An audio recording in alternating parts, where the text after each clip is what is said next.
blessing. And I'm sure that all of you are finding experiences like that when people tell you things and they're so glad, they're so happy to have the opportunity.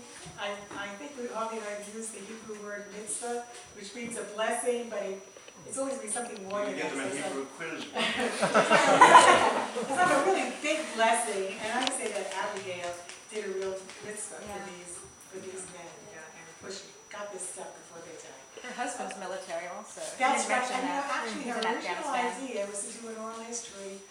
He was in Iraq at the time when we did our first independent study, and she was thinking of doing an oral history just based on letters from Iraq going back and forth. But once I heard that her grandfather-in-law graduated from the West Point class of 45, and they graduated in 2.5 years because the war was on. You should read the thesis, it's so interesting that these guys got out of West Point in June of 1945. We just finished the Good War, so you know what that meant. It was the end of the war in Europe, but not in the Pacific. And they were so gung-ho, they couldn't wait to get out there and fight. You could almost understand that they were young, they had been trained for this, for the past 4 years, and all of it was during World War II. This class didn't enter until 1942, and they cut their time very short so that they would be able to get out there and lead troops, etc. And they were disappointed when bombs were dropped on Hiroshima. Other people, were so happy because they didn't have to go on to Japan, but they felt, gee, we missed everything. It's very ironic, but it's also so indicative of human nature. I just want to present a certificate, bronze certificate of excellence to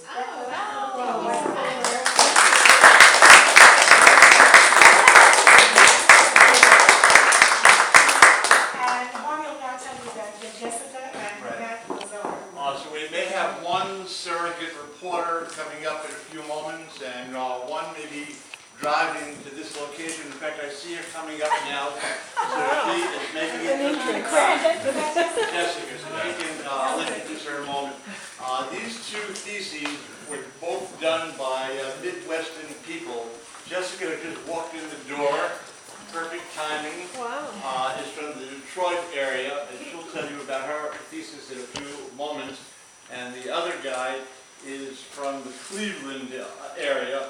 Jessica will have completed her thesis in record time, in basically a year, whereas this other fellow, Matt Lazar, had about 6 or 7 years. And I put my name on the dotted line. And Lauren Clark said, are you sure?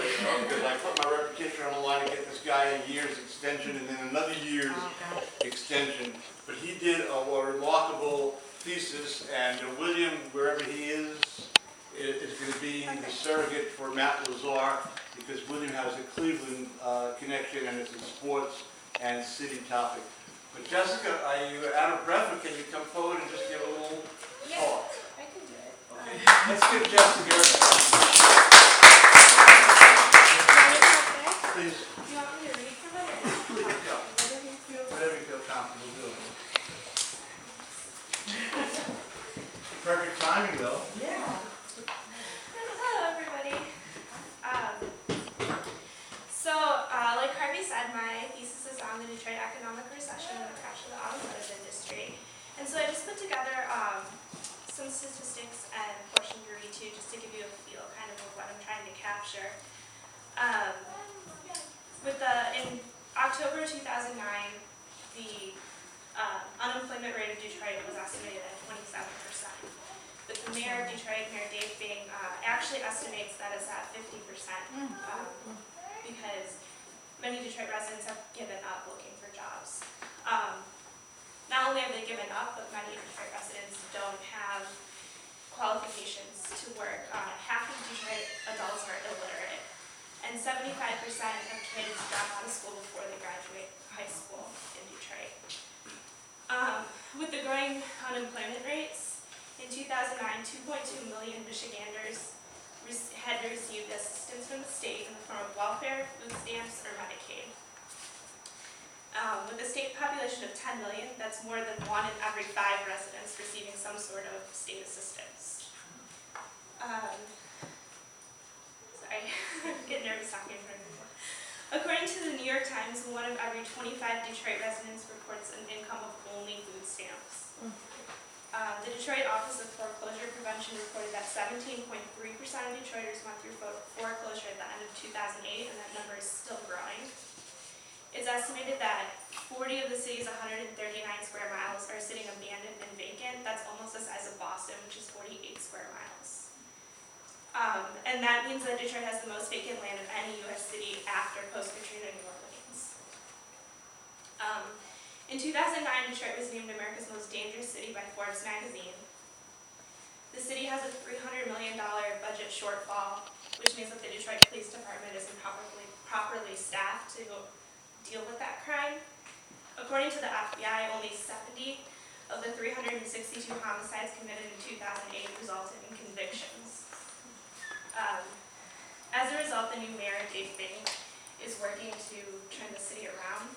He's only receiving a $1 yearly salary, and the rest of his salary goes directly to the Detroit Police Department to try to restaff it and rebuild it. And then when the department was facing pay cuts, he reduced his salary again to 90 cents a year is what he receives. He also just released a plan that calls for the demolition of 10,000 vacant buildings by 2014, and he wants to literally shrink the city so that they can afford it. So that kind of gives you an idea of what Detroit is dealing with. For my project, I did want to focus on the expert voice, so I focused on the people who are living this right now.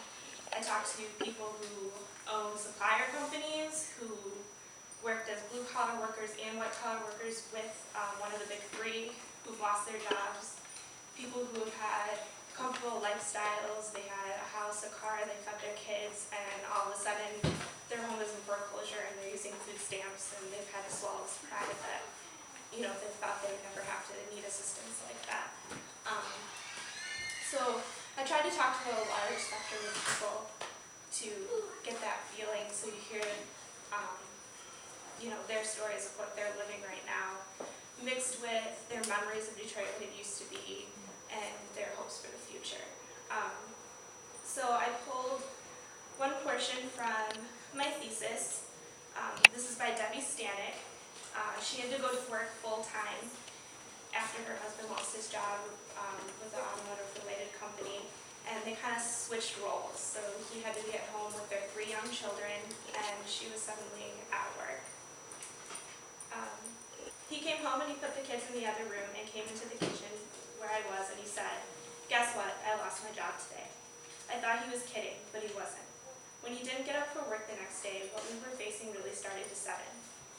The first thing we did was call every single bill that we had, and we tried to cut back. We cut our phone bill down and we cut out our cell phones. Anything we didn't need, we cut out. We called our mortgage company and tried to negotiate with them to give us a better rate and make the payments easier. We cut back on groceries and we started using a lot more coupons at the store. I've become quite good at that, and I even saved $117 one week. We were constantly looking to find sales and bargains, and we cut out all of the fun things that we used to do as a family, like vacations and going to restaurants. We eventually had to go on food stamps and WIC for our baby. I was very thankful for that, but it was the hardest part. I would go to the grocery store and run into someone I knew in the aisle and be embarrassed that we couldn't afford to feed our family. Then at the cash register, they make a big deal of it because they don't always know how to process it. Then the clerk calls for the manager on a speaker announcing to everyone that we were using food stamps. It was really embarrassing and uncomfortable. But I knew that I needed it and I had to feed my kids with it, so that's why I would just bear my pride and go for it. When my husband lost his job, I was working as a teacher 2 days a week, and I was a stay-at-home mom the rest of the week. Then all of a sudden I was subbing and picking up whatever hours I could, and Tom was at home with the kids. He was doing the laundry and the cleaning. I would come home and closets and furniture would be rearranged. He was doing everything with the kids, and it felt strange because I had always been the one to do that. It was hard to let him take over, but it had to be his thing because I was the one working and he was at home. My biggest fear through this whole thing was losing our house. We had just refinanced and had a great payment and everything was going great. Then all of a sudden we didn't know what we were going to do. My biggest fear was him not finding a job and having to leave Michigan. I grew up here. When we were younger and we'd go on family vacations, we always made sure we packed our Detroit Tigers hats and shirts. We were proud and we wanted people to know we were from Detroit. Right now there really isn't that much to be proud of, but I think the city lives on in the memory